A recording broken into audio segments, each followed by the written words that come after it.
我宣布，不出意外的话，它会成为2023年最恐怖的伪纪录片。而这部影片的可怕之处，竟是影片中剧情是改编自韩国的机密档案。可能看过影片的宝宝们都对还原真实性的拍摄手法所震撼到，它就是诅咒录影。来，我们先看一段录像。1992年，韩国一盘旅馆杀妻案的录像带曝光，遭到了全国人民的讨论，并不是案发现场有多么血腥，而是太过诡异了。明明前一秒男人还在和妻子亲热，下一秒妻子就倒在了血泊之中。但这不是最恐怖的，就在男人杀完妻子弯下身子处理尸体时，身后的镜子中竟然出现了一个诡异的人影，没有人能够解释这个人影是真正的人还是灵异现象。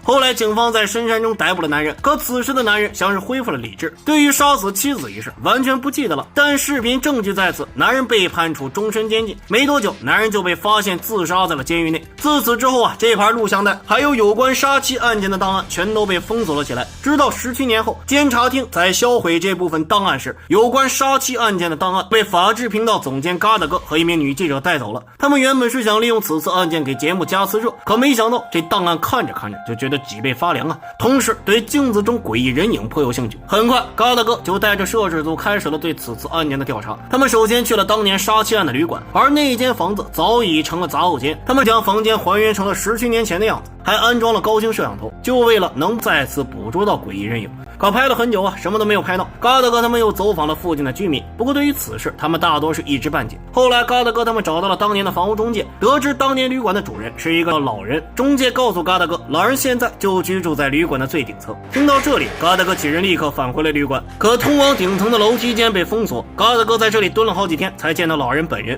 老人看着老实敦厚，面对嘎达哥的提问也是有问必答。令人细思极恐的是，老人之所以买下旅馆，是因为之前在峨眉洞所居住的别墅发生了灭门惨案，他是峨眉洞灭门惨案一家人的远房亲戚。亲戚们死后，他继承了房产，后来房子成了鬼屋，他就变卖了房屋，来到了这间旅馆居住。嘎达哥见老人如此可怜，简单了解其身份后就离开了。但同时他们觉得老人同时跟2起惨案有关，却不是巧合。紧接着他们又调查起了峨眉洞的灭门惨案，通过当年灭门惨案的资料得知，是家中的儿子小浩将妈妈和妹妹残忍杀死后又纵火自杀的。为了丰富拍摄材料，嘎达哥他们来到了灭门案的鬼屋。没多久，女记者在一间房子内找到了一张小浩的照片。更恐怖的是，照片中的小浩与杀妻案中出现在镜子中的诡异人影简直就是一个人。这个发现让整个摄制组震惊。之后嘎达哥又采访了当年办理灭门惨案的警察，根据警察的回忆，可以说彻底让摄制组感到脊背发凉警察说，当年的种种证据全都表明小浩就是凶手，而且小浩也死在了大火中。更细思极恐的是，老人并不是小浩家的远房亲戚，而是小浩的叔叔。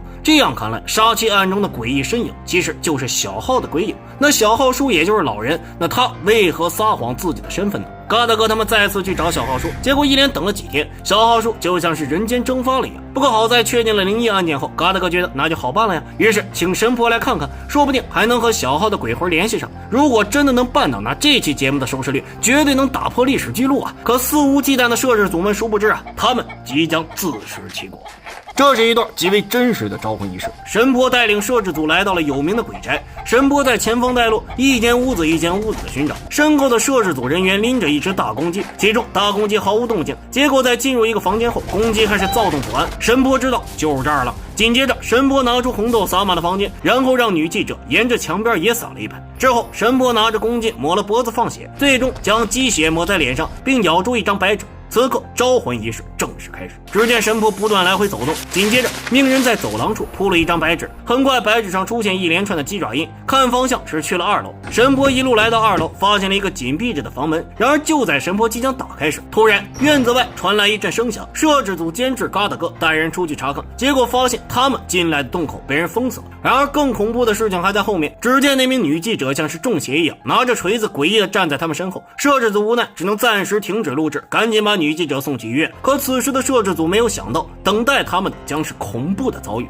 很快被附身的女记者开始频繁地出现诡异行为，最开始是被公交车监控拍摄到诡异行为。只见女记者先是在站台坐着，可公交车刚走了没多久，女记者的身影竟然不可思议地出现在了公路上。不仅如此，嘎达哥发现女记者每到深夜都会赤裸着上身，在墙边疯狂地挖土，把她送去医院检查，自然是什么毛病都没有这让嘎达哥不得不重视起来。他和神婆说了此事，神婆明白是鬼屋内的冤魂附身在了女记者身上，于是神婆连夜设坛做法，为女记者驱除脏东西。做做法一直从白天持续到了深夜。申波看时机已到，拿出死在鬼屋的3个人的照片，询问女记者你究竟是谁。申波接连推倒妈妈和女儿的照片，只留下了儿子小浩的。结局显而易见，只见申波突然发力，将女记者死死压在身下，想要逼出小浩的鬼魂。可谁知女记者伴随着一阵尖叫，开始不断的扑腾起来。他拍打着身体，喊着哎呀不要烧我。幸亏申波机灵啊，将女记者塞进了水缸，并表示我帮你熄灭了身上的大火，你能告诉我发生在你身上的真相吗？这时女记者停止了挣扎，像是引路一般朝着鬼屋走去。摄制组连忙带着摄像跟去，结果在2楼他们赫然发现女记者手里拿着一张照片，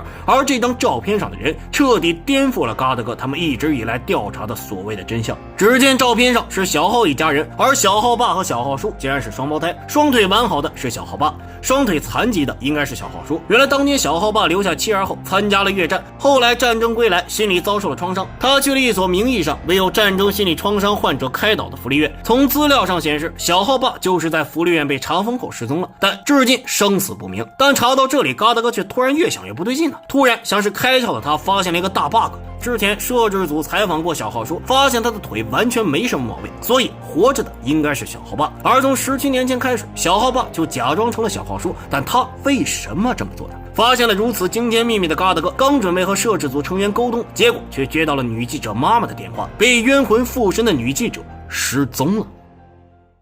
这是一段极其诡异的监控录像。监控中，一个身穿睡裙、手拿匕首的女孩刚想打开楼梯门出去，突然她像是看到了什么恐怖的东西，慌忙的退了回来，并死死贴着墙边站立，似乎很怕被发现。紧接着，楼道内的灯光突然熄灭，而下一秒，女孩的身影已经来到了门外。只见她踌躇了几秒，然后离开了。女孩失踪之后，母亲很着急，并叫来了一直观察女儿的摄制组。摄制组监制嘎达哥来到女记者家中，赫然看到了一连串的血脚印。再看女记者房间内，摄像头被恶意破坏，而墙壁上出现了大量的黑色霉菌，而且从现场的血迹来看，女记者是杀死了自家的猫后才诡异的失踪了。嘎达哥想要去找女记者，但去哪儿找呢？这时嘎达哥想起当初旅馆杀妻案的凶手男人是在深山里被找到的，而且当时小浩的冤魂就附在男人身上，想必去深山中肯定有他的用意。很快，摄制组立刻驱车赶往深山，果然车子刚进入山中，就看到了诡异的女记者，而他面前还有一个受伤的老人不断奔跑呼救。等老人跑进车子，嘎达哥一看，这不小浩叔吗？不应该称呼他为小浩爸了。这时小浩爸在看到车内是嘎达哥时，又向山里跑了。摄影师下车想拍摄女记者，结果作死的他3两刀就被女记者捅伤在地。另一个成员想要去帮忙，结果也被砍伤。很快女记者追着小浩爸而去，嘎达哥趁机报警并叫了救护车，但为了一手资料的他不顾一切的朝着女记者追去。一路上嘎达哥看到了做法事的人，最终跑到山底了。嘎达哥看到的是个石头垒的房子，等他走进去一看，里边竟然全都是照片。就在嘎达哥惊讶时，突然耳边传来一阵咀嚼声，他诡异的看向一旁，赫然看到了小浩的遗照。这时一只血手伸出，将遗照推翻，再看这人就是女记者。这一秒，墙壁上的照片掉落，女记者猛地扑向嘎达哥，最终嘎达哥也被捅伤，摄像机掉落在地上。下一秒，摄像机中突然出现小浩爸的身影，而拿着刀的女记者就在一旁。只听女记者用小浩的口吻控诉小浩爸的狠毒。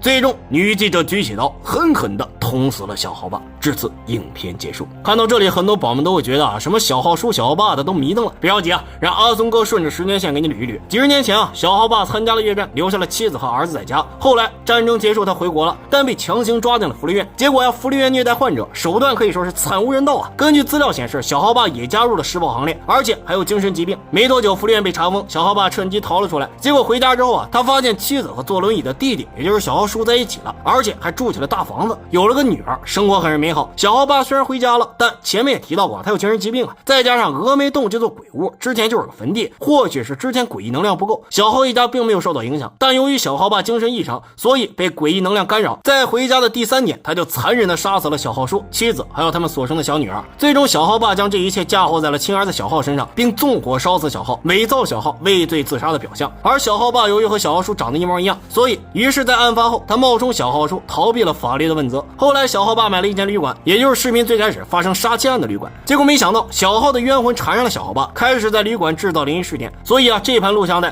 还有有关的档案全都被封锁了。结果没想到17年后，录像带被女记者打开，嘎达哥他们也从中介入，这才把小浩的冤魂放出。最终他杀了小浩爸报了仇。而且大家也能看到，在深山中做法事其实是小浩爸做的，而且石头屋内还有很多照片，看样子都是小孩子。很多网友猜测这些小孩子是小浩爸在福利院时虐待死的，但阿松哥就觉得应该不是。第一，福利院内大多是参加过越战、有过心理创伤的患者，而且在影片的最后，小浩附身在女记者身上杀死小浩爸时说过一句让小浩爸停手的话，所以这些孩子很有可能是小浩爸在做了灭门案之后又杀了很多孩子，而他每年都会在深山内做法事。第一是为了不让冤魂找自己报仇，第二也是为了躲避小浩的追杀。而最终摄制组的调查就到了这里，摄像师和工作人员全部横死，嘎达哥失踪，而女记者也出现了和旅馆杀妻案男人一样的症状，想必没多久也会死于非命。最终经过警方调查，他们对峨眉洞灭门案鬼屋进行了地毯式搜索，小浩树被封在了水泥铁桶中的尸体也被找到了。看来小浩的冤魂不散，虽然是为了给家人和自己报仇，但也有阻止小浩爸继续杀人的因素吧。其实看懂